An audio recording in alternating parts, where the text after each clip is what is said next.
Hare Krishna. So today we are very fortunate to have with us Mosam Prabhu. Mosam Prabhu is basically from Vidisha only. When Sankirtan bus from Ujjain came to Vidisha, then he came in contact with the devotees and gradually with the base. So Prabhu did his graduation BCA uh, in BCA, and now he's working as post production artist. So Prabhu is basically an artist, कलाकार है. He's working in one company, Come Pocket FM, based on Bangalore. And Prabhu is very interesting in art, literature, and philosophy. And he asks, whenever I go to Vidisha, he comes with so many questions and with intelligent questions, I will say. Pariparsnena sevaya. Okay, so let us welcome Prabhu by loudly chanting one times Hare Krishna Mahamantra. Hare Krishna, Hare Krishna, Krishna Krishna, Hare Hare, Hare Hare Rama, Hare Hare Rama, ji Rama. Ram Ram Hare Hare Yes, Prabhu, you can start.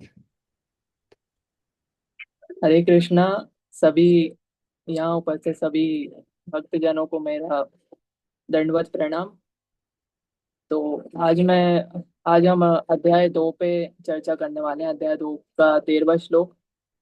तो मैं अपनी screen share करता हूँ।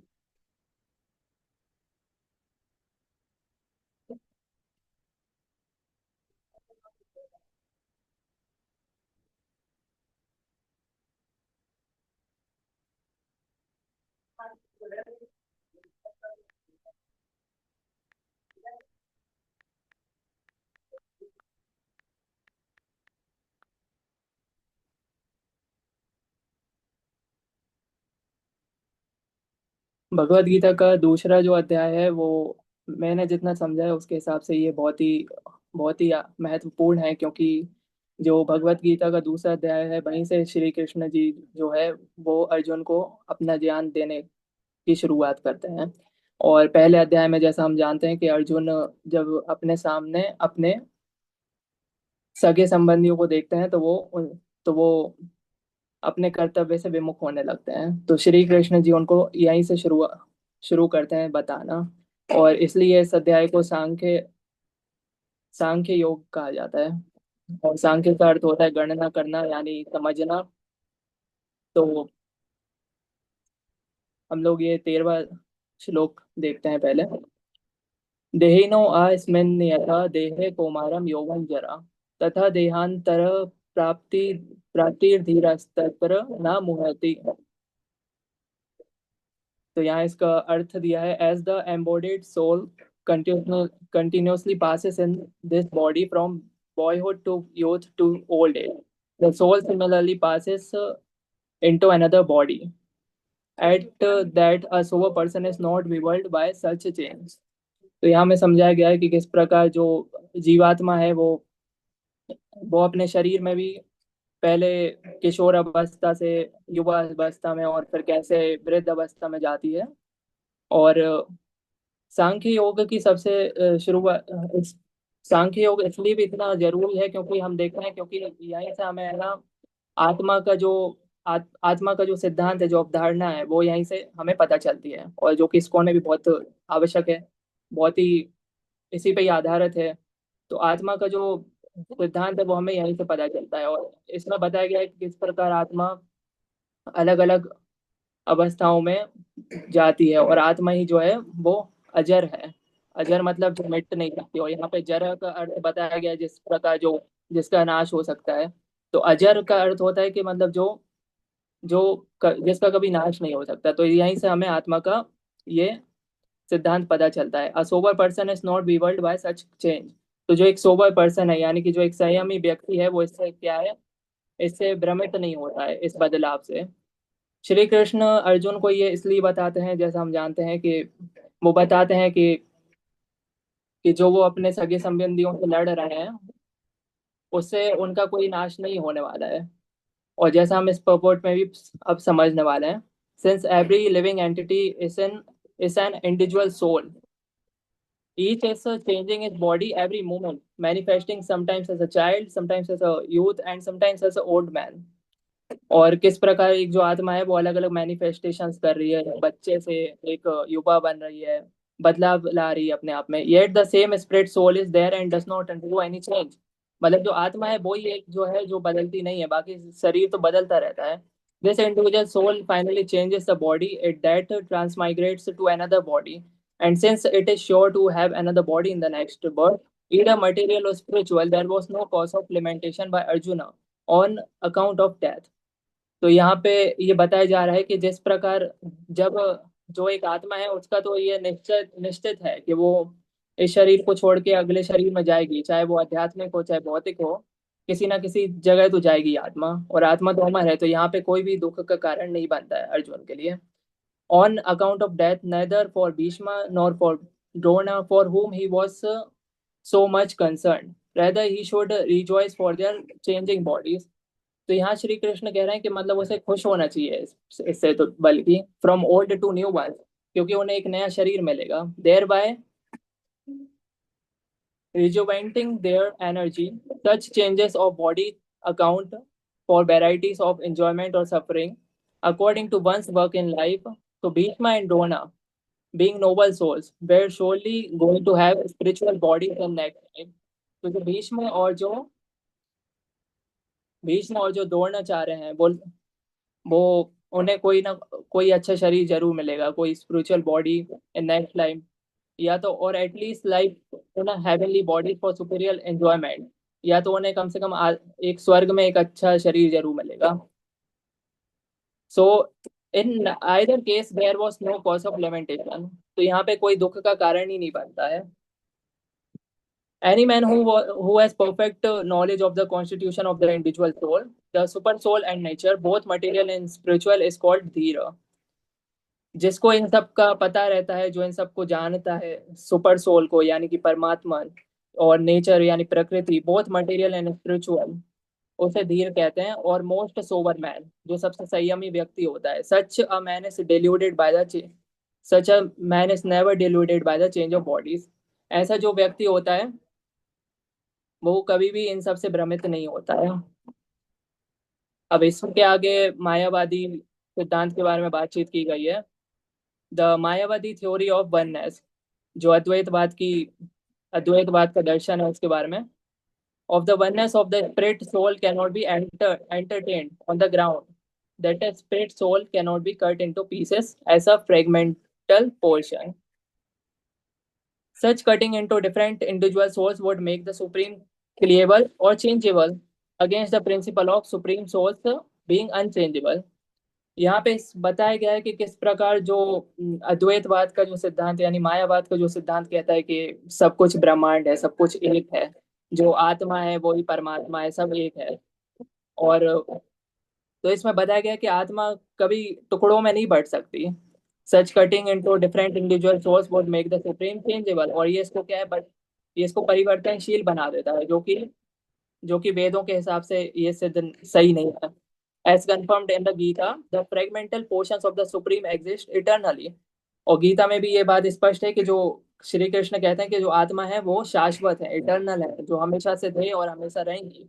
तो ऐसा तो हो ही नहीं सकता कि वो एक ही थी और कभी थी ही नहीं पहले। तो यहाँ पे इस मायावाद की इस सिद्धांत का यहाँ पे खंडन होता है हुआ दिखाई देता है। These fragmental portions are eternally so, and even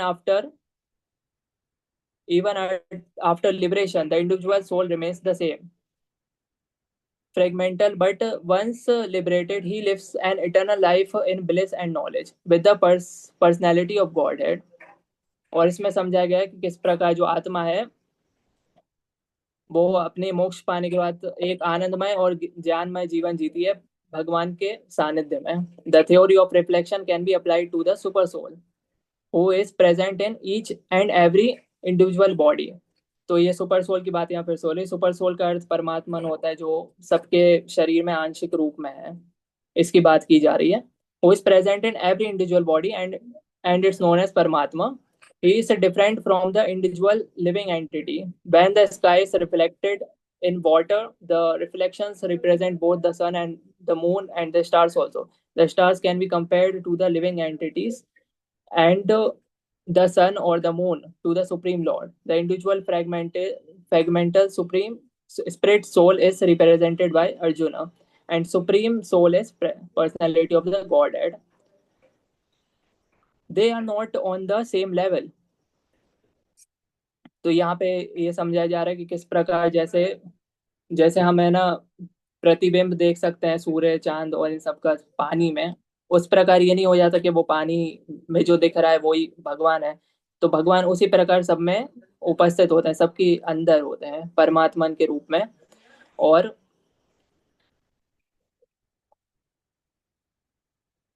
वो लोग एक स्तर पे नहीं है।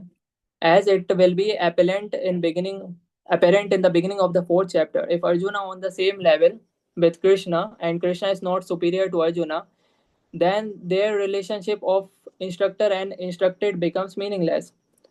यदि वो दोनों एक ही स्तर पे होते तो कृष्ण कृष्ण उनके प्रशिक्षक नहीं होते और अर्जुन सीखने वाले नहीं होते।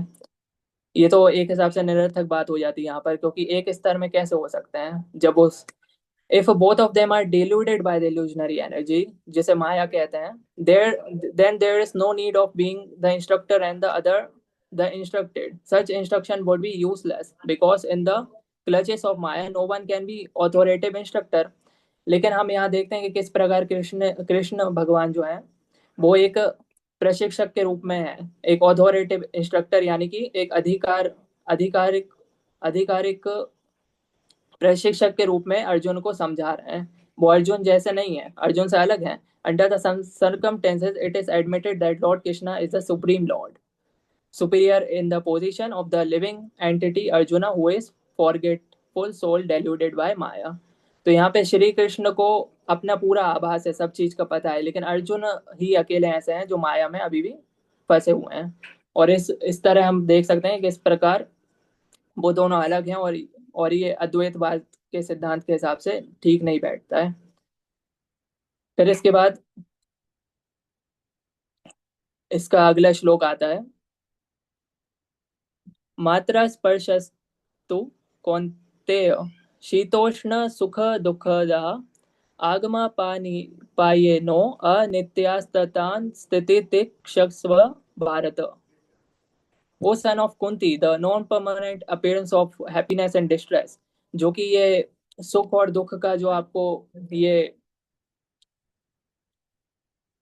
सुख और दुख का जो आपको अस्थायी आभास जो हो रहा है, and their disappearance in due course are like the appearance and disappearance of, और जो आप उसको गायब होते हुए देख रहे हैं, are like appearance and disappearance of the winter and summer season.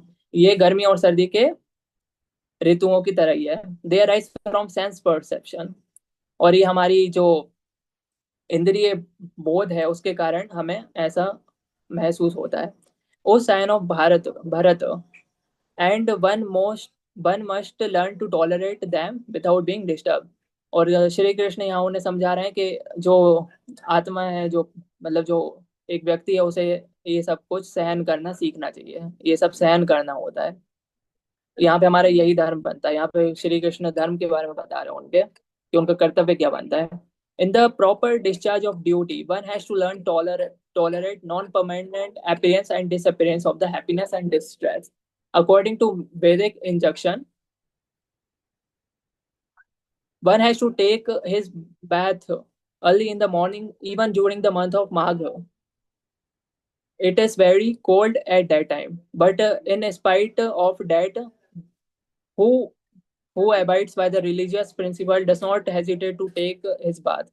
तो इसमें बता रहे हैं कि किस प्रकार जो सर्दियों का जो मौसम रहता है उसमें इतने ठंड में भी जो व्यक्ति नहाता है अपने कर्तव्य को निभाने के लिए, और उसमें संकोच नहीं करता नहाने से। Similarly a woman does not hesitate to kitchen cook in the kitchen in the month of May and June. तो गर्मी के मौसम में है ना एक महिला खाना पकाने से भी नहीं संकोच करती। One has to execute his duty in spite of climated convenience. तो चाहे कैसी भी स्थिति हो, सब जो एक व्यक्ति है उसे अपना कर्तव्य निभाना ही पड़ता है। Similarly, to fight the religious principle of the Kshatriyas, and though one has to fight with say, some friend or relative, one should not deviate from his prescribed duty. तो इसमें श्री कृष्ण बता रहे हैं कि इसी प्रकार एक क्षत्रिय होने के नाते आपका भी ये कर्तव्य बनता है कि आप अपने सगे संबंधियों से भी लड़ो, भले ही, क्योंकि ये आपका कर्तव्य बनता है, भले ही आपके सामने फिर कोई भी हो. One has to follow the prescribed rules and regulations of religious principle. और आपको अपने धार्मिक सिद्धांतों का पालन करना चाहिए इसमें भी, in order to rise up to platform of knowledge, because by the knowledge and devotion only can one liberate himself from clutches of Maya. क्योंकि इसी प्रकार मोक्ष की प्राप्ति हो सकती है. The two different names of address given to Arjuna are significant. तो यहाँ पे अर्जुन को दो दो अलग अलग नाम से पुकारा गया है, एक तो कुंती पुत्र के रूप में और एक भरत के वंशज के रूप में. तो ये सिग्निफिकेंट है, मतलब बहुत ही जरूरी है. टू एड्रेस हिम ऐसा कौनते signifies his great blood relations from his mother's side, and to address him as Bharata signifies his greatness from his father's side. From both sides he is supposed to have great heritage. दोनों तरफ से उसको अच्छी विरासत मिली है. A great heritage brings responsibility, और इससे उसके ऊपर एक जिम्मेदारी आती है. In the matter of proper discharge duties, therefore he cannot avoid fighting. इसलिए वो अपने कर्तव्य को नहीं त्याग सकता. इस अभी ये दोनों श्लोक से हमें ये पता चलता है कि किस प्रकार श्री कृष्ण अर्जुन को राजी कर रहे हैं, कन्वेंस कर रहे हैं लड़ने के लिए, और उनको बता रहे हैं कि आखिर क्यों उन्हें उन्हें अपने ही सगे संबंधियों से लड़ना पड़ेगा धर्म के लिए. इसमें मुझे एक चीज और मैं अपनी बात रखना चाहूंगा यहाँ पर, कि जो ये जो स्थिति है, मैंने मैंने एक कंपनी के लिए एक कहानी लिखी थी कुछ कुछ महीनों पहले. तो उस समय मुझे पता चला एक लेखक के रूप में कि मतलब जब आप एक कहानी लिखते हैं तो उसमें हर तरह के किरदार होते हैं. एक किरदार होता है जो कि मतलब जो कि मुख्य नायक होता है, जो कि अच्छा होता है, मेन कैरेक्टर होता है जो, और एक होता है खलनायक जो कि बुरा होता है. तो कहानी में दोनों ही चीजें होती हैं. कहानी उसके बिना आनंदमय नहीं होगी, कहानी में कुछ मजा नहीं रह जाएगा. तो हर दोनों का अपना अपना कर्तव्य बनता ही है, और दोनों का अपना कर्तव्य उसमें भी निभाना ही पड़ता है. और ये सब उसी प्रकार मुझे लगता है जिस प्रकार मैं भगवान को क्या है एक लेखक के रूप में देखता हूँ, कि भगवान ने इसमें ये स्थिति बनाई है, और वो अपने इन किरदारों को बोल रहे हैं कि आपको अपने इस कर्तव्य को निभाना होगा इस परिस्थिति में, जो आपका ही कर्तव्य बनता है. और साथ ही भगवान इसमें बता रहे हैं कि आपको सहन करना होगा इस सबको. तो ये हमारा एक कर्तव्य बनता है यहाँ पर.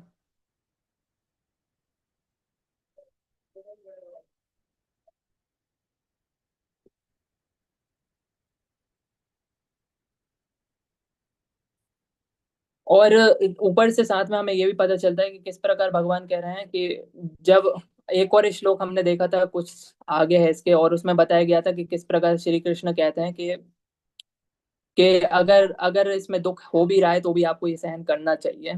तो इससे हमें ये पता चलता है कि किस प्रकार धर्म के लिए भगवान है ना एक बलिदान देने की कह रहे हैं. ये एक तरह का बलिदान की भी तरह है, ताकि धर्म की रक्षा हो सके. और यहाँ पे हम धर्म धर्म को श्रेष्ठ मान रहे हैं भगवान.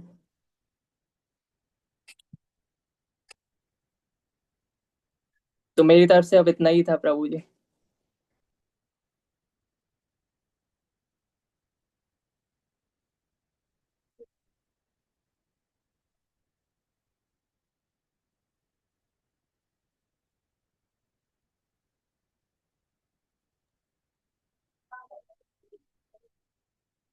बहुत जल्दी एंड हो गया प्रभु जी, 20 मिनट में खत्म कर दिए आप, 22 मिनट.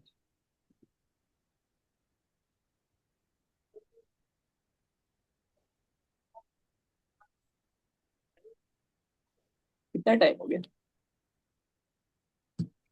ठीक है, ये लेट भी हो रहा है ना, उसके बाद जल्दी छोड़ दिए ताकि जल्दी सो जाएंगे सर, है कि नहीं. जल्दी हो गया क्या प्रभु?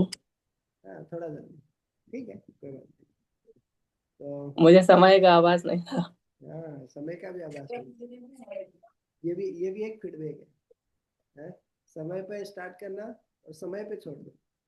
कई बार क्या होता है कि बहुत सारे प्रीचर्स रहते हैं ना, वो क्या रहता है, उनको बोलने में बहुत अच्छा लगता है और टाइम टाइम उनको दिया जाता है आधे घंटे का और बोलते हैं 1 घंटे तक ऑडियंस कई बार नाराज हो जाते हैं, है कि नहीं?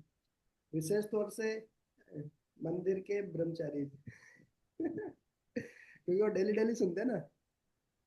बाकी जो पहली पहली बार सुनते हैं उनको तो क्या अच्छा लगता है, और कोई अच्छा स्पीकर हो तो वो लंबा भी खींच देंगे, 2 की जगह 3 घंटा भी सुना जी देंगे, कोई दिक्कत नहीं, है कि नहीं?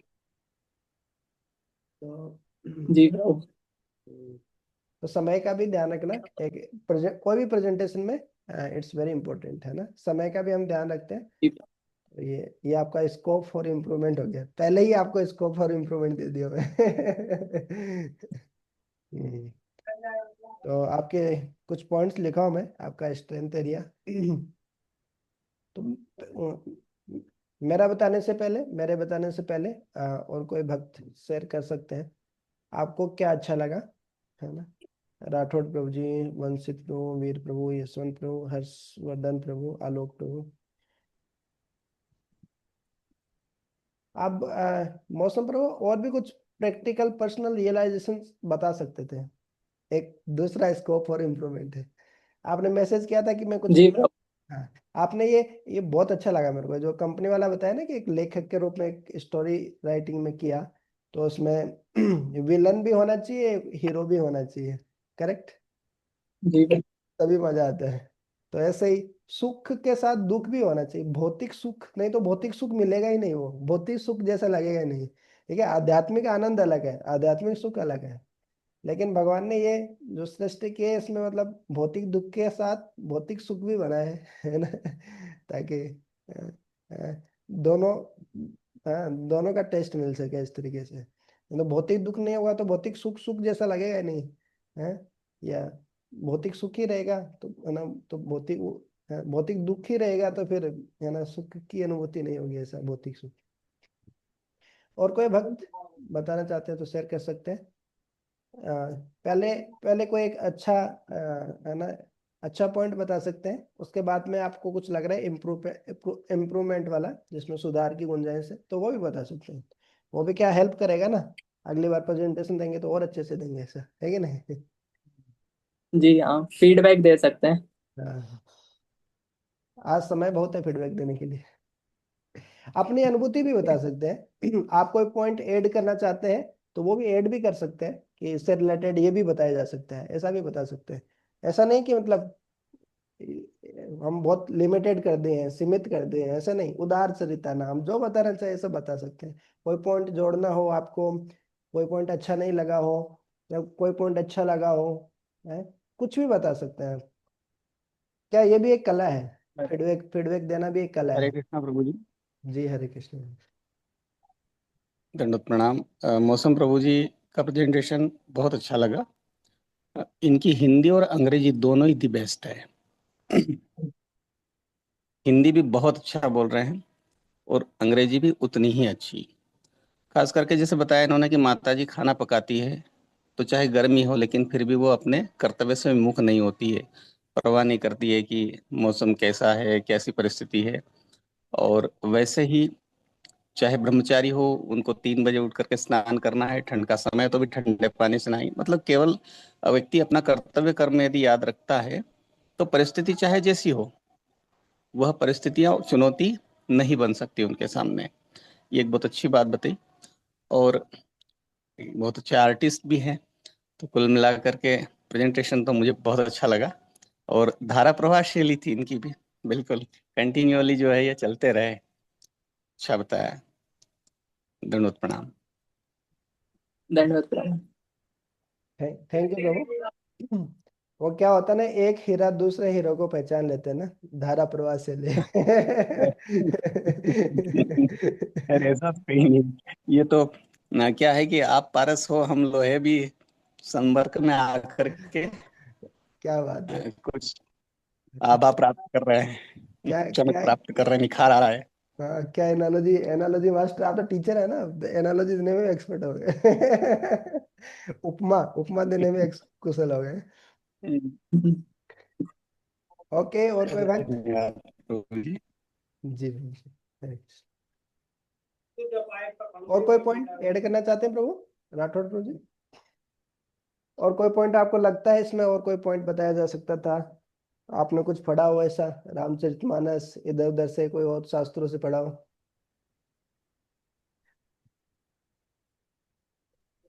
जिसमें सहनशीलता के बारे में बताया गया हो? वास्तव में हम शास्त्रों में देखें बहुत कुछ है सहनशीलता के बारे में बहुत। सहनशीलता के बारे में तो प्रभु जी जैसे भगवान श्री राम जी जब उपासना कर रहे थे समुद्र देव से कि आप रास्ता दे दीजिए, हम्म। लक्ष्मण जी उग्र हो रहे थे कि साहब क्या आप बैठे हो मांग रहे हो, अपनी शक्ति का प्रदर्शन करो। तब भगवान ने कहा था, अंत में फिर भगवान को भी जब ऐसा लगा कि अब ये विनय नहीं मान रहे हैं, विनय न मानत जलधि जड़ गए 3 दिन बीत, बोले राम सकोप तब भय बिन होय न प्रीत।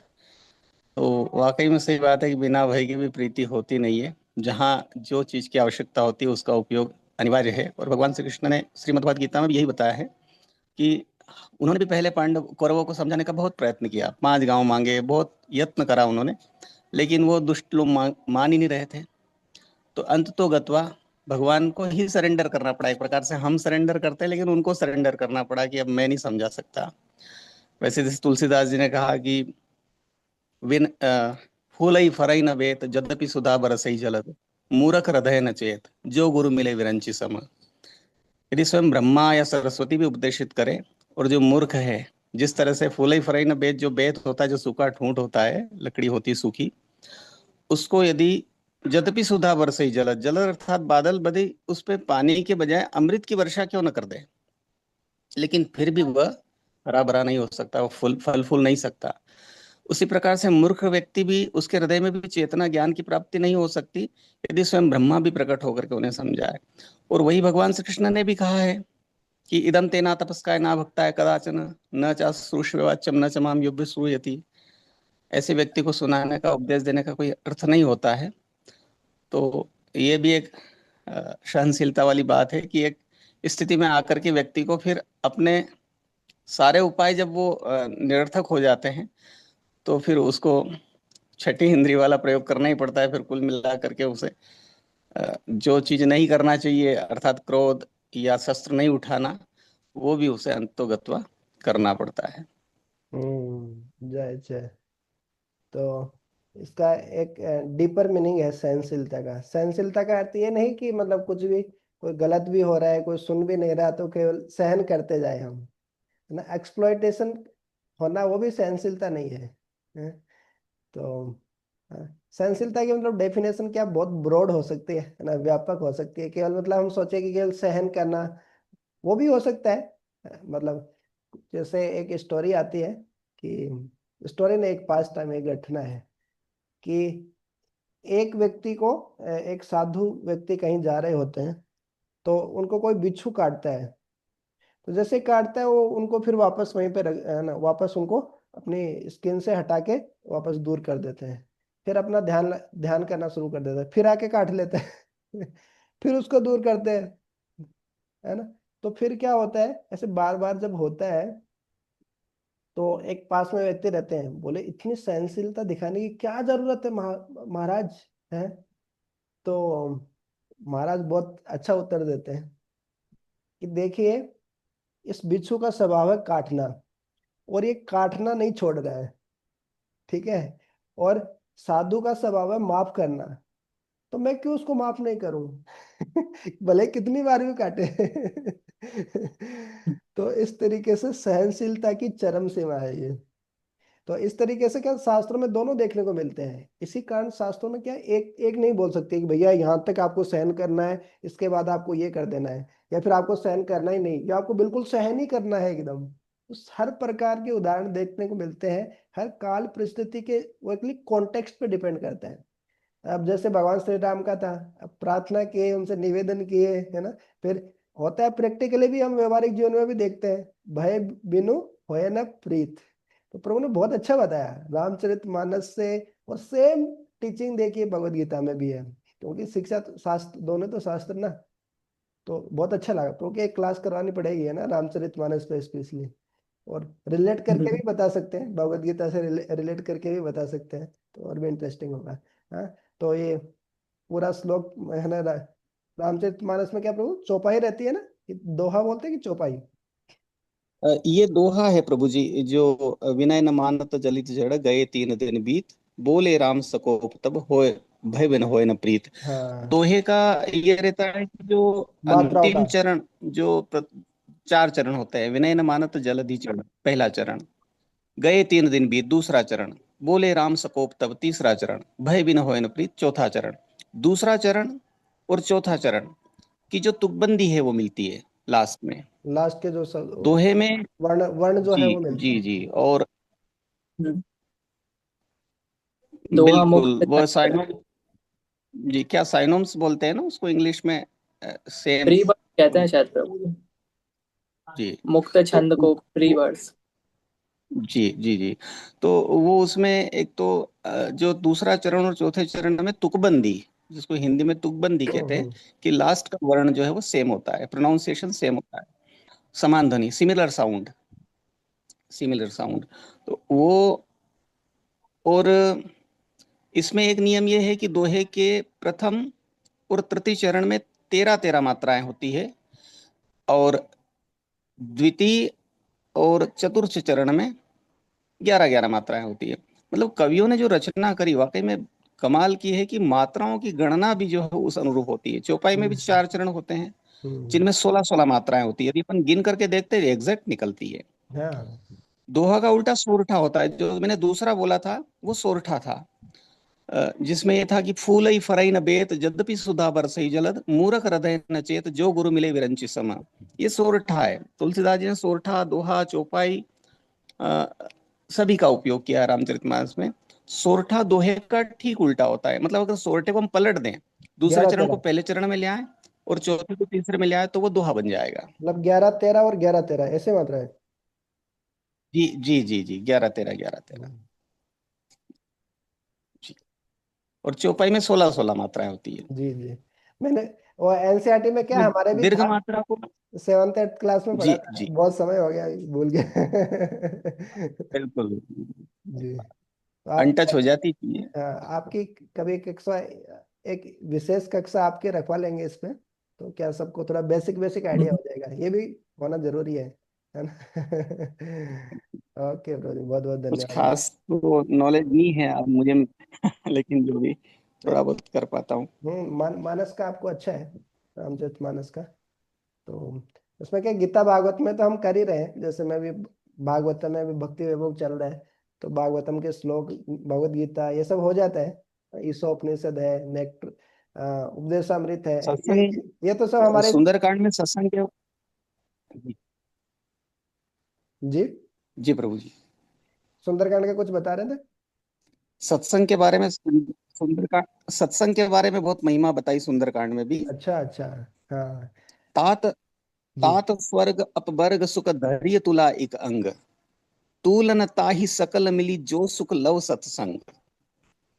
ये भी दोहा है। तात स्वर्ग अपवर्ग सुख धैर्य तुला एक अंग, तुला के एक अंग, एक पलड़े में स्वर्ग और अपवर्ग के सुख को रख दिया जाए, तुलनता ही सकल मिली, ये सब भी मिल करके उसकी तुलना नहीं हो सकती, जो सुख लव सत्संग, जो सेकंड से भी कम भाग का एक लव बताता है उसको, जो सेकंड से भी 100वें भाग के बराबर है, उतने क्षण मात्र सत्संग की बराबरी भी वो स्वर्ग अपवर्ग नहीं कर सकते जो सत्संग में होती है। ऐसी जी। सत्संग की महिमा बताई गई है। हाँ, अभी वास्तव में मैं अभी ये आपका रिलेट करके मैं बता सकता हूँ, भागवतम में भी ऐसे बहुत सारे श्लोक है, हम ना, इम्पोर्टेंस ऑफ डिवोटी एसोसिएशन, भक्त संघ का महत्व, और चैतन्य चरितमृत में भी आता है यही, है ना? साधु जी संग साधु संग साधु संग सर्व शास्त्र काय, लव मात्र साधु संग सर्व सिद्धि होय। चैतन्य चरितमृत में इस तरीके से आता है, साधु जी संग साधु संग साधु संग सारे शास्त्र बोलते हैं, और लव मात्र जैसे श्रीमद् भागवतम में पूरी गणना होती है, समय की गणना वो अलग ही चलती है, हमारा मिनट सेकंड इससे भी बहुत है ना बारीक, मतलब उससे भी बहुत सूक्ष्म गणना उसमें की गई है, और बहुत लार्ज स्केल पे भी की गई है। तो उसमें लव मतलब बहुत छोटा होता है, पलक झपकने से भी छोटा होता है, उतने ही साधु की, है ना, लव मात्र साधु संग से क्या होगा, सर्व सिद्धि हो जाती है। और जैसे बता रहे थे ना आप, जैसे मूर्खों को उपदेश देना, ये भगवत गीता का श्लोक करके कोट करके आप बताए। ऐसे ही चाणक्य पंडित भी बोलते हैं ना, उपदेशो ही मूर्खाणाम प्रकोपाय न शांतये, कि जिस प्रकार से कोई मूर्ख व्यक्ति को क्या होता है, उसको उपदेश देने से वो शांत नहीं होता बल्कि उसका गुस्सा बढ़ जाता है। जिस प्रकार से पय पानम भुजंगा नाम केवल विश्ववर्धनम, भुजंग सांप को केवल दूध पिलाने से क्या होता है, वो शांत नहीं होता है, उसका जहर और बढ़ जाता है। तो इस तरीके से चर्निंग करना चाहिए शास्त्रों की, जैसे अभी हम साथ में बैठ के चर्निंग कर रहे हैं ना, उससे क्या नए नए पॉइंट्स निकल के आते हैं और बहुत डेप्थ में हम जा पाते हैं किसी टॉपिक के, उससे को रियलाइजेशन, अनुभूति उसी को बोलते हैं। ये बहुत इंपॉर्टेंट है। लास्ट के 10 मिनट में हम फीडबैक वगैरह है ना, उससे रिलेटेड कुछ पॉइंट्स डिस्कस कर सकते हैं, और शास्त्र में क्या क्या दिया है, क्या क्या एग्जांपल्स दिए हैं, और क्या क्या कैरेक्टर्स दिए हैं, रामचरितमानस से कर सकते हैं, भगवत गीता, भागवतम, चैतन्य चरितमृत, बहुत सारे शास्त्र हैं, प्रामाणिक शास्त्र है, हम सभी से प्रभु जी, जी। जैसे श्रीमद् भगवत गीता में 18वें अध्याय जो सार है, वैसे ही रामचरितमानस में भी जो 7वां कांड उत्तर कांड है, वह भी अच्छा। सार है। उसमें भी जो गरुड़ जी और काकभूषुंड जी का संवाद होता है, वो वाकई में बहुत बहुत रोमांचक संवाद होता है। वो सार है पूरे रामचरितमानस का, वो पढ़ने लायक उत्तरकांड। तो वो कभी आपकी हम कक्षा करवा लेंगे, है ना। आपको लगता है कि कम समय में, है ना, लो इन्वेस्टमेंट हाई रिटर्न, कम इन्वेस्टमेंट में ज्यादा रिटर्न मिल जाए, ऐसा कुछ आप टॉपिक सिलेक्ट कर सकते हैं और सभी के साथ साझा कर सकते हैं ना, सबका सबका फायदा होगा, है ना, सबका साथ सबका विकास। है कि नहीं। जी प्रभु जी। ओके, तो समय हो ही चुका है। सभी भक्तों का बहुत बहुत धन्यवाद। कल फिर मिलेंगे, 9 बजे से मिलेंगे। अभी मेरी कुछ दिन कक्षाएं रहेगी, 7 से 9, तो 9 बजे फिर हम मिलेंगे कल से। ओके, ग्रंथराज श्रीमद् भगवद गीता की जय, श्रील प्रभुपाद की जय, निताई गौर प्रेमानंदे, हरि हरि बोल।